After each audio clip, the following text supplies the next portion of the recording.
Hello दोस्तों, मैं रजवंत सिंह स्वागत करता हूं आपका आज की वीडियो में। दोस्तों, आज के ज़माने में अगर किसी व्यक्ति को लॉन्ग टर्म के लिए इन्वेस्टमेंट करनी हो तो उसके लिए सबसे ज़्यादा कारगर म्यूचुअल फंड्स को माना जाता है। और म्यूचुअल फंड्स में भी जो फ्लेक्सी कैप कैटेगरी के म्यूचुअल फंड्स हैं उनको लोग काफ़ी ज़्यादा पसंद करते हैं, क्योंकि फ्लेक्सी कैप कैटेगरी के म्यूचुअल फंड्स में फंड मैनेजर को किसी भी प्रकार की रिस्ट्रिक्शन नहीं होती। वो मार्केट में अपॉर्चुनिटी को देखकर किसी भी मार्केट कैप वाली कंपनीज में ज़्यादा निवेश करके चल सकता है। एग्जाम्पल के लिए अगर उन्हें लार्ज कैप में ज्यादा अपॉर्चुनिटी नजर आ रही है तो वो लार्ज कैप में अपनी एलोकेशन को बढ़ा सकते हैं। ऐसे ही स्मॉल कैप और मिड कैप में अपनी एलोकेशन को मार्केट अपॉर्चुनिटी के हिसाब से बढ़ाया जा सकता है। और आज के इस वीडियो में हम 4 पॉपुलर फ्लेक्सी कैप कैटेगरी के म्यूचुअल फंड्स को आपस में कंपेयर करने वाले हैं, जिनमें शामिल है क्वांट का फ्लेक्सी कैप म्यूचुअल फंड, इसके बाद Parag Parikh flexi cap mutual fund, HDFC flexi cap और लास्ट में नाम आता है मोतीलाल ओसवाल का फ्लेक्सी कैप म्यूचुअल फंड। तो इन चारों म्यूचुअल फंड्स में कौन सा म्यूचुअल फंड सबसे बेस्ट है और कौन सा म्यूचुअल फंड किस कैटेगरी के इन्वेस्टर्स के लिए सूटेबल रह सकता है, जी आपको वीडियो के दौरान समझ में आ जाएगा। तो इस वीडियो में स्टार्ट से एंड तक आपको जुड़े रहना है ताकि कोई भी इंपॉर्टेंट पॉइंट आपसे छूट ना जाए। तो आइए बिना किसी देरी के इन म्यूचुअल फंड्स के कंपैरिजन की शुरुआत करते हैं इनकी बेसिक डिटेल से। तो यहाँ पर सबसे पहले अगर हम एयूएम साइज की बात करें, जिसको एसेट अंडर मैनेजमेंट बोला जाता है, तो quant flexi cap mutual fund का इस समय एयूएम साइज है 7016 करोड़ का। और इसके बाद जो मोतीलाल ओसवाल का फ्लेक्सी कैप फंड है वो 12418 करोड़ का एयूएम बना चुका है। और अगर हम प्राग पारेख के फ्लेक्सी कैप फंड की बात करें, इसका एयूएम साइज है 98,500 करोड़ का। और लास्ट में एचडीएफसी के फ्लेक्सी कैप फंड का एयूएम साइज हो चुका है 74,000 करोड़ रुपए का। तो यहाँ पर सबसे ज्यादा एयूएम साइज है प्राग पारेख का और सबसे कम यहाँ पर एयूएम साइज हमें नजर आ रहा है क्वांट के फ्लेक्सी कैप फंड का। और इसके बाद अगर हम एनएवी की बात करें तो क्वांट की है 108 रुपए की, मोतीलाल की 67 की, प्राग पारेख की 91 की और एचडीएफसी फ्लेक्सी कैप की 2142 रुपए की। तो एनएवी किसी भी म्यूचुअल फंड के यूनिट प्राइस को बोला जाता है। जब हम म्यूचुअल फंड में बाय करते हैं तो हमें एनएवीज अलॉट होती हैं। और इसके बाद अगर हम ट्रैक रिकॉर्ड की बात करें तो क्वांट के फ्लेक्सी कैप फंड को लॉन्च किया गया था 1 जनवरी 2013 को, तो 12 साल 5 महीने का इसको समय हो चुका है। इसके बाद मोतीलाल की बात करें तो 7 अप्रैल 2014 को जो लॉन्च हुआ था और प्राग पारेख को 13 मई 2013 को लॉन्च किया गया था। 12 साल हो चुके हैं। इसके बाद अगर हम एचडीएफसी फ्लेक्सी कैप की बात करें तो ये 1 जनवरी 2013 को लॉन्च हुआ था। और इसके बाद हम आते हैं एक्सपेंस रेशियो की ओर के फंड हाउस द्वारा हमारे फंड को मैनेज करने के लिए सालाना कितनी फीस ली जाती है। तो यहाँ पर क्वांट फ्लेक्सी कैप फंड की एक्सपेंस रेशियो है 0.61% की और मोतीलाल ओसवाल की 0.87 और प्राग पारेख की 0.63 और एचडीएफसी की 0.73 की है। तो यहाँ पर एक्सपेंस रेशियो के हिसाब से सबसे सस्ता हमें नजर आ रहा है क्वांट का फ्लेक्सी कैप फंड। इसके बाद अगर हम लॉक इन पीरियड की बात करें तो इन चारों म्यूचुअल फंड्स में किसी भी प्रकार का लॉक इन पीरियड नहीं है। आप जब चाहे इनमें से पैसा निकाल सकते हैं, लेकिन यहाँ पर कंडीशन अप्लाई होती है। जैसे क्वांट में अगर आप अपनी की गई इन्वेस्टमेंट को 15 दिन के अंदर अंदर निकालते हैं तो यहाँ पर 1% का एग्जिट लोड देना पड़ सकता है, लेकिन 15 दिन के बाद किसी भी प्रकार का एग्जिट लोड नहीं देना पड़ेगा। और वहीं अगर हम मोतीलाल ओसवाल की बात करें, इससे अगर आप 1 साल के अंदर अंदर की गई इन्वेस्टमेंट को रिडीम करते हैं तो 1% का एग्जिट लोड देना पड़ेगा और 1 साल के बाद किसी भी प्रकार का एग्जिट लोड नहीं देना पड़ेगा। और यहाँ पर अगर हम प्राग पारेख की बात करें तो इसमें अलग तरह की कंडीशंस हैं। तो यहाँ पर अगर आप अपनी की गई इन्वेस्टमेंट से 1 साल के अंदर अंदर 10% से ऊपर निकालते हैं तो आपको 2% का एग्जिट लोड देना पड़ सकता है। और अगर आप 1 से 2 साल के बीच निकालते हैं तो यहाँ पर 1% का एग्जिट लोड एप्लीकेबल है। लेकिन अगर आप 10% के बीच पीछे निकालते हैं तो आपको किसी भी प्रकार का एग्जिट लोड नहीं देना पड़ेगा। और इसके बाद आता है एचडीएफसी का फ्लेक्सी कैप फंड, जिसमें अगर 1 साल के अंदर अंदर की गई इन्वेस्टमेंट को निकाला जाता है तो 1% एग्जिट लोड एप्लीकेबल है। 1 साल के बाद आप अपनी अमाउंट को निकालेंगे तो एग्जिट लोड नहीं लगेगा। और इन चारों फ्लेक्सी कैप कैटेगरी के म्यूचुअल फंड्स द्वारा जिस बेंचमार्क इंडेक्स को फॉलो किया जाता है उसका नाम है निफ्टी 500 टीआरआई, जिसको टोटल रिटर्न इंडेक्स बोला जाता है। तो ये जो निफ्टी 500 टीआरआई इंडेक्स है इसमें 100 लार्ज कैप कंपनीज भी शामिल है, 150 मिड कैप कंपनीज शामिल हैं और 250 इसमें स्मॉल कैप कंपनीज शामिल हैं। और अब हम आते हैं इन्वेस्टमेंट ऑप्शंस की ओर। तो सबसे पहले क्वांट के फ्लेक्सी कैप म्यूचुअल फंड में 1000 रुपए से मंथली एसआईपी को शुरू किया जा सकता है और मैक्सिमम की इनमें कोई भी लिमिट नहीं है। और वहीं अगर आप मिनिमम लमसम इन्वेस्टमेंट की बात करें तो जहां 5000 से शुरू करी जा सकती है। एक बार में अगर आप पैसा लगाना चाहते हैं तो 5000 से शुरू करा जा सकता है और जहां मैक्सिमम की कोई भी लिमिट नहीं है। इसके बाद अगर हम मोतीलाल ओसवाल की बात करें तो 500 रुपए से मिनिमम एसआईपी और लमसम 1000 रुपए से शुरू करा जा सकता है। और नंबर 3 पे अगर हम पराग पारक की बात करें तो यहाँ पर 1000 से एसआईपी शुरू करी जा सकती है और 1000 से ही लमसम इन्वेस्टमेंट शुरू करी जा सकती है। और नंबर 4 पे अगर हम एचडीएफसी फ्लेक्सी कैप की बात करें तो जहाँ 500 रुपए से एसआईपी को शुरू करा जा सकता है और यहाँ पर लमसम अमाउंट 1000 रुपए से शुरू करी जा सकती है। तो कहने का मतलब है किसी भी म्यूचुअल फंड में मैक्सिमम अमाउंट डालने की कोई भी लिमिट नहीं है, आप जितना चाहे इनमें पैसा डाल सकते हैं। लेकिन अगर हम कंपैरिजन की बात करें तो यहाँ पर हमें क्वांट फ्लेक्सी कैप और एचडीएफसी फ्लेक्सी कैप में निवेश करना दूसरे फंड्स के मुकाबले सस्ता दिखाई दे रहा है। तो दोस्तों यहाँ तक हमने फ्लेक्सी कैप कैटेगरी के इन चारों म्यूचुअल फंड्स के बारे में बेसिक डिटेल को समझ लिया है और अभी हम फोकस करने वाले हैं कि पिछले सालों में इन म्यूचुअल फंड्स ने किस प्रकार के रिटर्न बना के दिए। तो यहाँ पर अगर हम पिछले 6 महीनों का रिकॉर्ड देखें तो हमें क्वाड म्यूचुअल फंड के रिटर्न नेगेटिव में दिखाई दे रहे हैं और मोतीलाल के भी नेगेटिव में दिखाई दे रहे हैं। लेकिन अगर हम पराग पारक और एचडीएफसी की बात करें तो इन दोनों ने पॉजिटिव में रिटर्न बना के दिए। तो यहाँ पर जो एचडीएफसी एंड पराग पारक का फ्लेक्सी कैप फंड है इसमें हमें डाउन साइड प्रोटेक्शन नजर आ रही है कि शॉर्ट टर्म में इनमें नेगेटिव रिटर्न नहीं बने। और इसके बाद अगर हम एक साल का कंपैरिजन देखें तो यहाँ पर क्वांट में हमें नेगेटिव रिटर्न दिख रहे हैं और इसके बाद जो मोतीलाल, पराग पारक और एचडीएफसी फंड है इन तीनों में हमें पॉजिटिव रिटर्न दिखाई दे रहे हैं। और अब हम बढ़ते हैं 3 सालों के कंपैरिजन की ओर। तो यहाँ पर 3 सालों में क्वांट म्यूचुअल फंड ने 23% के एनुअलाइज रिटर्न जनरेट किए हैं। एनुअलाइज रिटर्न का मतलब है कि 3 सालों के एवरेज रिटर्न परसेंटेज कितनी रही। और इसके बाद मोतीलाल ने 26%, पराग पारक ने 23% और एचडीएफसी ने 26% के रिटर्न दिए। तो यहाँ पर सबसे ज्यादा रिटर्न 3 सालों में बना के दिए हैं मोतीलाल ने और इसके बाद नाम आता है एचडीएफसी फ्लेक्सी कैप का। और वहीं इन म्यूचुअल फंड्स की कैटेगरी के एवरेज रिटर्न है 21% के। तो चारों म्यूचुअल फंड्स ने अपनी कैटेगरी को 3 सालों में बीट किया है। और अगर हम 5 सालों का कंपैरिजन देखें तो 34% के एनुअलाइज रिटर्न क्वार्ट ने बना के दिए, मोतीलाल ने 23% के, पराग पारक ने 27% के और एचडीएफसी ने 30% के एनुअलाइज रिटर्न जनरेट किए हैं। तो 5 सालों के कंपैरिजन में सबसे ज्यादा रिटर्न है क्वांट के, उसके बाद नाम आता है एचडीएफसी फ्लेक्सी कैप का और इसके बाद नाम आता है पराग पारक का। और इसके बाद अगर हम 10 सालों के कंपैरिजन की बात करें तो क्वांट ने 20% के एनुअलाइज रिटर्न जनरेट किए हैं और मोतीलाल ने 14% के, पराग पारक ने 18% के और एचडीएफसी फ्लेक्सी कैप ने 16% के। तो 10 सालों का जो लॉन्ग टर्म पीरियड है इसमें सबसे ज्यादा रिटर्न बना के दिए क्वांट ने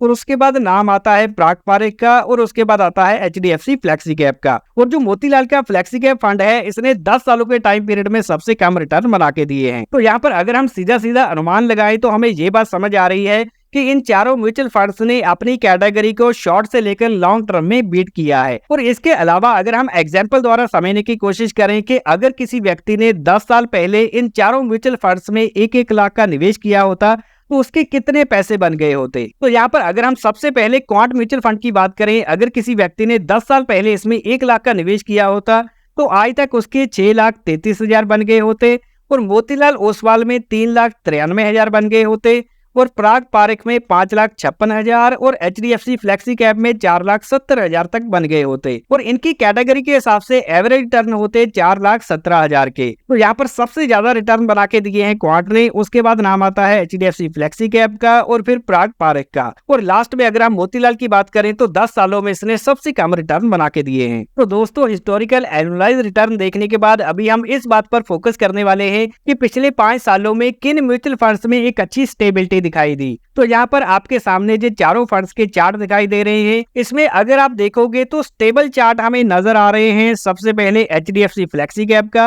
और उसके बाद पराग पारक फ्लेक्सी कैप का। तो इन दोनों के चार्ट हमें काफी स्टेबल दिखाई दे रहे हैं। इनमें मार्केट के हिसाब से अप्स एंड डाउन बहुत ही कम दिखाई दे रहे हैं। लेकिन जो क्वांट का म्यूचुअल फंड है जो हमें सबसे ऊपर ब्लू लाइन में दिखाई दे रहा है इसमें काफी ज्यादा उथल पुथल दिखाई देती है। मार्केट में जब उछाल आता है तो उसमें काफी ज्यादा उछाल आता है, मार्केट में जब गिरावट आती है तो उसमें काफी ज्यादा गिरावट भी हमें देखने को मिलती है। और अगर हम मोतीलाल ओसवाल की बात करें तो इसमें भी वॉलेटिलिटी काफी ज्यादा दिखाई दे रही है। तो यहाँ पर हमें 5 साल के चार्ट में एचडीएफसी और पराग पारक के जो फ्लेक्सी कैप म्यूचुअल फंड हैं वो काफी स्टेबल दिखाई दे रहे हैं। और इसके बाद हम रुक करने वाले हैं इंपॉर्टेंट रिस्क रेशियोज की ओर। तो सबसे पहले यहाँ पर नाम आता है अल्फा रेशो का। अल्फा रेशो से हमें ये पता चलता है कि म्यूचुअल फंड ने अपने बेंचमार्क के मुकाबले कितना ज्यादा आउट परफॉर्म किया है।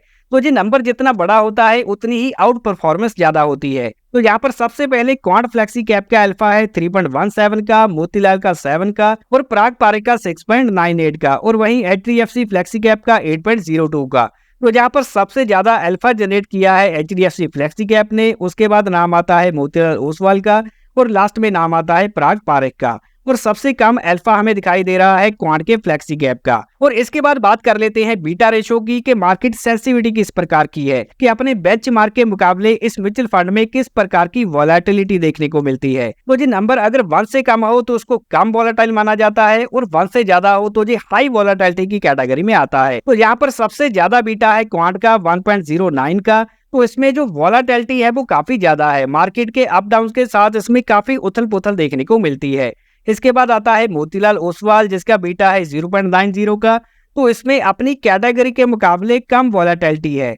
और यहाँ पर सबसे कम वॉलेटाइल हमें पराग पारेख का फ्लेक्सी कैप दिखाई दे रहा है, क्योंकि इनमें बाय एंड होल्ड स्ट्रेटजी को फॉलो करके लॉन्ग टर्म इन्वेस्टमेंट करी जाती है, इसलिए वॉलेटिलिटी भी काफी कम दिखाई देती है। तो अपनी कैटेगरी के मुकाबले क्वांट के अलावा इन तीनों म्यूचुअल फंड्स की वॉलेटिलिटी कम है। और इसके बाद आती है शार्पी रेशो, जो हमें ये बताती है कि रिस्क कितना लिया गया है रिटर्न को जनरेट करने के लिए। नंबर जितना ज्यादा होगा उतना रिस्क की मात्रा कम होगी। और जहाँ पर जो क्वांट एंड मोतीलाल ओसवाल के फ्लेक्सी कैप फंड है, इनमें हमें शार्पी रेशो कम दिखाई दे रही है, यानी कि ज्यादा रिस्क लेकर ज्यादा रिटर्न जनरेट करने पर फोकस किया जा रहा है। और इनकी कैटेगरी की शार्पी रेशो है 0.71 की। तो दोस्तों रिस्क रेशियोज को एनालाइज करने के बाद अभी हम फोकस करने वाले हैं इस म्यूचुअल फंड की पोर्टफोलियो पोजीशन की ओर। तो यहाँ पर अगर हम सबसे पहले पोर्टफोलियो में नंबर ऑफ स्टॉक्स की बात करें तो यहाँ पर सबसे ज्यादा है पराग पारेख में। तो एक अच्छी डाइवर्सिफिकेशन यहाँ पर हमें दिखाई दे रही है। और यहाँ पर सबसे कम स्टॉक्स दिखाई दे रहे हैं मोतीलाल ओसवाल में, सिर्फ 16 स्टॉक्स का इन्होंने ग्रोथ पोर्टफोलियो बनाया है। कम स्टॉक्स का कॉन्सेंट्रेटेड पोर्टफोलियो यहाँ हमें दिखाई दे रहा है, जिसमें रिस्क की पॉसिबिलिटी काफी ज्यादा है। और इसके बाद क्वांट में 39 और एचडीएफसी के फ्लेक्सी कैप में 56 स्टॉक्स हमें दिखाई दे रहे हैं। और अगर हम एलोकेशन की बात करें तो यहाँ टॉप 10 स्टॉक्स में क्वांट में 47% एलोकेशन रखी गई है, और मोतीलाल में 61% की एलोकेशन रखी गई है टॉप 10 स्टॉक्स में। तो यहाँ पर कंसंट्रेशन काफी ज्यादा है और रिस्क भी हाई है। और यहाँ पर टॉप 10 स्टॉक्स में पराग पारेख 51% एलोकेट करता है, और वहीं एचडीएफसी फ्लेक्सी कैप 52% एलोकेट करता है। लेकिन जो पराग पारेख एंड एचडीएफसी के म्यूचुअल फंड्स हैं, इनमें लार्ज कैप कंपनीज पर फोकस किया गया है। तो लार्ज कैप में अगर एलोकेशन को बढ़ाया जाता है तो यहाँ पर रिस्क फिर भी कम ही रहता है। और इसके बाद अगर हम टॉप 5 स्टॉक्स की बात करें तो क्वांट में 30%, मोतीलाल में 42%, पराग में 31% और एचडीएफसी में 36% की एलोकेशन रखी गई है। तो यहाँ पर कम स्टॉक्स में फोकस किया गया है मोतीलाल ओसवाल में, और यहाँ दूसरे जो म्यूचुअल फंड्स हैं उनमें ठीक ठाक एलोकेशन दिखाई दे रही है। और इसके बाद हम आते हैं टर्नओवर रेशो की ओर, कि एक साल में पोर्टफोलियो को कितना ज्यादा चेंज कर दिया जाता है बाय एंड सेल करके। तो ये रेशो जितनी कम होगी उतना पोर्टफोलियो में स्टेबिलिटी ज्यादा मानी जाती है, और ये जितनी ज्यादा होगी उतनी पोर्टफोलियो में स्टेबिलिटी कम होगी। तो यहाँ पर सबसे ज्यादा टर्नओवर रेशो दिखाई दे रही है मोतीलाल ओसवाल की 154%। तो एक साल में 154% तक ये अपने पोर्टफोलियो को चेंज कर देते हैं। क्वांट की बात करें ये 115% चेंज कर देते हैं। लेकिन यहाँ पर सबसे कम चेंज किया जाता है पराग पारेख में, तो एक अच्छी स्टेबिलिटी इसमें दिखाई दे रही है। एचडीएफसी फ्लेक्सी कैप की बात करें इसमें भी 39% है। तो एचडीएफसी एंड पराग पारेख की टर्नओवर रेशो स्टेबल दिखाई दे रही है। और अगर हम कैश होल्डिंग की बात करें तो इन म्यूचुअल फंड्स के पास कितना पैसा पड़ा है जिसको जी आगे इन्वेस्ट करने वाले हैं, तो यहाँ पर सबसे ज्यादा पैसा मोतीलाल ओसवाल के पास है 8.07%, और यहाँ पर सबसे कम कैश होल्डिंग है 2.43% की पराग पारेख के पास। और इसके बाद हम आते हैं प्राइस टू अर्निंग रेशो की ओर, के पोर्टफोलियो की वैल्यूएशन किस प्रकार की है, जो सस्ता है या महंगा है। तो इसको कंपेयर करने के लिए हमें इनके बेंचमार्क इंडेक्स को साथ में कंपेयर करना होगा, जो कि निफ्टी का 500 टीआरआई इंडेक्स है। इसकी अभी प्राइस टू अर्निंग रेशो 24 की है। लेकिन अगर हम इसको क्वांट से कंपेयर करें इसकी भी 24 की है। तो यहाँ पर हमें वैल्यूएशन के हिसाब से जो मोतीलाल ओसवाल है वो सबसे महंगा दिखाई दे रहा है, 54 की प्राइस टू अर्निंग रेशो है। और इसके बाद अगर हम पराग पारेख की बात करें तो इसकी प्राइस टू अर्निंग रेशो 17 की है, जो कि सबसे कम है और ये अंडर वैल्यूड है। और जहाँ पर जो एचडीएफसी फ्लेक्सी कैप है वो हमें रीजनेबल वैल्यूएशन पे ट्रेड करता दिखाई दे रहा है। तो दोस्तों यहाँ तक हमने इन चारों म्यूचुअल फंड्स के पोर्टफोलियो पोजीशन को समझ लिया है। और अभी हम देखेंगे कि किन म्यूचुअल फंड्स ने लार्ज कैप कंपनीज में ज्यादा निवेश किया है, क्योंकि लार्ज कैप्स में स्टेबिलिटी ज्यादा देखी जाती है। तो यहाँ पर अगर हम सबसे ज्यादा एलोकेशन की बात करें तो पराग पारेख ने 93% एलोकेट किया है लार्ज कैप कंपनीज में। तो एक अच्छी स्टेबिलिटी के लिए इन्होंने निवेश किया है। और इसके बाद अगर हम एचडीएफसी फ्लेक्सी कैप की बात करें इसने 73%, और नंबर 3 पे आता है क्वांट जिसने 66%, और मोतीलाल ओसवाल ने 52% का निवेश लार्ज कैप कंपनीज में किया है। और यहाँ पर अगर हम मिड कैप कंपनीज की बात करें तो सबसे ज्यादा निवेश मोतीलाल ओसवाल ने किया है 43% का। इसके बाद नाम आता है क्वांट 19% और इसके बाद HDFC ने 4% और प्राग पार्क ने सिर्फ 2.71% की होल्डिंग रखी है मिड कैप कंपनीज में। और अगर हम स्मॉल कैप कंपनीज की बात करें तो सबसे ज्यादा होल्डिंग रखी है क्वांट ने 14% की, इसके बाद HDFC फ्लेक्सी कैप ने 9.64 और अगला नाम आता है मोतीलाल 3.68 और प्राग पार्क ने 3.43%। और दोस्तों अभी हम फोकस करने वाले हैं कि इन म्यूचुअल फंड्स में जो निवेश किया जाता है जी कौन कौन से टॉप 3 सेक्टर्स में लगाते हैं। तो यहाँ पर सबसे पहले अगर हम देखें तो क्वांट ने एनर्जी सेक्टर में सबसे ज्यादा पैसा लगाया है 28% का, और इसके बाद सर्विसेज में 9% और हेल्थ केयर में 9% का इन्होंने निवेश किया है। और अगर हम मोतीलाल ओसवाल की बात करें तो इन्होंने सबसे ज्यादा टेक्नोलॉजी सेक्टर में निवेश किया है 19%, कैपिटल गुड्स में 17% और फाइनेंशियल सेक्टर में 8%। और अगर हम प्राग पार्क की बात करें तो इन्होंने फाइनेंशियल सेक्टर में 39% का निवेश किया है। तो प्राग पार्क ने काफी ज्यादा होल्डिंग रखी है एक ही सेक्टर में। लेकिन यहाँ पर हमें ये भी पता होना चाहिए कि जो फाइनेंशियल सेक्टर है वो काफी समय से चला नहीं और ये अंडर वैल्यूड है, जिसकी वजह से इन्होंने अपॉर्चुनिटी को देखते हुए एलोकेशन को बढ़ाया है। और इसके बाद सर्विसेज में 9%, ऑटोमोबाइल में 8% का निवेश करके चला है। और वहीं HDFC के फ्लेक्सी कैप ने भी 45% का निवेश केवल फाइनेंशियल सेक्टर में रखा है। और इसके बाद कंज्यूमर डिस्क्रिशनरी में 18% और हेल्थ केयर में 10% का निवेश किया है। और दोस्तों अभी हम आते हैं उस सवाल की ओर जो कि आप सभी के मन में चल रहा होगा कि इनमें से कौन सा फ्लेक्सी कैप कैटेगरी के म्यूचुअल फंड सबसे बेहतर है। तो अगर हम अब तक की एनालिसिस के बेस पर देखें तो ये चारों म्यूचुअल फंड्स एक ही कैटेगरी के इन्वेस्टर के लिए सूटेबल नहीं रह सकते। तो यहाँ पर अगर हम सबसे पहले प्राग पार्क के फ्लेक्सी कैप फंड की बात करें तो उसमें काफी ज्यादा स्टेबिलिटी है। और स्टेबिलिटी के अलावा अगर आप देखेंगे तो इंडियन मार्केट्स में तो इन्होंने निवेश किया ही है, लेकिन इसके अलावा यूएस की मार्केट के स्टॉक्स में भी इन्होंने निवेश किया है। जैसे अगर आप इनके पोर्टफोलियो में देखेंगे तो अमेज़न, माइक्रोसॉफ्ट, मेटा और गूगल जैसी कंपनीज शामिल हैं। तो अगर कोई इन्वेस्टर स्टेबल कैटेगरी के फ्लेक्सी कैप म्यूचुअल फंड में निवेश करना चाहता है और इसके अलावा वो यूएस की मार्केट का भी एक्सपोजर चाहता है तो उसके लिए जी म्यूचुअल फंड काफी बेहतर साबित हो सकता है। और इसके बाद नाम आता है HDFC के फ्लेक्सी कैप फंड का, जो कि अच्छी स्टेबिलिटी दिखा रहा है प्राग पार्क के बाद। इसमें स्टेबिलिटी तो दिखाई दे ही रही है, लेकिन इसके अलावा फंड मैनेजर्स द्वारा बाय एंड होल्ड स्ट्रेटजी को फॉलो करके लॉन्ग टर्म इन्वेस्टिंग करी जाती है। वो जो मॉडरेट कैटेगरी के इन्वेस्टर्स हैं उनके लिए म्यूचुअल फंड काफी बेहतर साबित हो सकता है। और इसके बाद नाम आता है क्वांट के फ्लेक्सी कैप फंड का, जो कि एग्रेसिव कैटेगरी के म्यूचुअल फंड है। तो अग्रेसिवली इनमें बाय एंड सेलिंग करी जाती है और अपने पोर्टफोलियो को 115% तक ये चेंज कर देते हैं एक साल में। तो जो अग्रेसिव कैटेगरी के इन्वेस्टर हैं और मार्केट की वॉलेटिलिटी को झेल सकते हैं उनके लिए म्यूचुअल फंड बेहतर रह सकता है। इसके बाद नाम आता है मोतीलाल ओसवाल के फ्लेक्सी कैप फंड का, जो कि एग्रेसिव नेचर का म्यूचुअल फंड है और इसके अलावा इनमें कॉन्सेंट्रेटेड पोर्टफोलियो बनाया गया है। जैसे कोई सिंगल इन्वेस्टर बनाता है, सिर्फ 16 स्टॉक्स हैं और उन पर ही फोकस किया गया है और 154% तक जी अपने पोर्टफोलियो को एक साल में चेंज कर देते हैं। तो इस म्यूचुअल फंड में फंड मैनेजर द्वारा ग्रोथ स्टॉक्स पर फॉलो किया जाता है, जो कि मार्केट के अप ट्रेंड के साथ चलते हैं। ऐसे में ये होता है कि मार्केट जब सही चल रही है तो ये काफी अच्छा प्रदर्शन करते हैं, लेकिन जब मार्केट में गिरावट होती है तो इस म्यूचुअल फंड में भी काफी भारी गिरावट देखने को मिलती है। तो ऐसे म्यूचुअल फंड में निवेश करने की बजाय आप चाहें तो अवॉइड करके चल सकते हैं। तो अगर इन चारों म्यूचुअल फंड्स को रैंकिंग प्रोवाइड करनी हो तो यहाँ सबसे पहले नाम आता है प्राग पार्क के फ्लेक्सी कैप फंड का, और नंबर 2 पे नाम आता है HDFC के फ्लेक्सी कैप फंड का, और नंबर 3 पे आता है क्वांट के फ्लेक्सी कैप म्यूचुअल फंड का, और लास्ट में नंबर 4 पे नाम आता है Motilal Oswal flexi cap fund का। लेकिन दोस्तों किसी भी म्यूचुअल फंड स्कीम में इन्वेस्ट करने से पहले आपको इससे जुड़े रिस्क को जान लेना चाहिए। तो ये जो म्यूचुअल फंड इन्वेस्टमेंट है ये बाजार जोखिमों के अधीन होती है, क्योंकि इसमें मिलने वाले रिटर्न्स की कोई भी गारंटी नहीं होती और किसी भी म्यूचुअल फंड की पास्ट परफॉर्मेंस ये इंडिकेट नहीं करती कि आने वाले सालों में भी उसी प्रकार के रिटर्न मिलेंगे। और हमारे द्वारा किसी भी म्यूचुअल फंड स्कीम को प्रमोट नहीं किया जाता, क्योंकि हमने ये वीडियो बनाया है केवल एजुकेशन पर्पस के लिए। तो कोई भी इन्वेस्टमेंट करने से पहले अपने इन्वेस्टमेंट एडवाइजर से कंसल्ट करें और इन्वेस्टमेंट से रिलेटेड सभी डॉक्यूमेंट्स को ध्यान से पढ़ें। और अगर आपको जी वीडियो जानकारी से भरपूर लगा हो तो इसको लाइक जरूर करें, दोस्तों के साथ ज्यादा से ज्यादा शेयर करें। वीडियो पूरा देखने के लिए मैं रजवान सिंह आपका धन्यवाद करता हूं। मिलते हैं अगले वैल्यूएबल वीडियो में।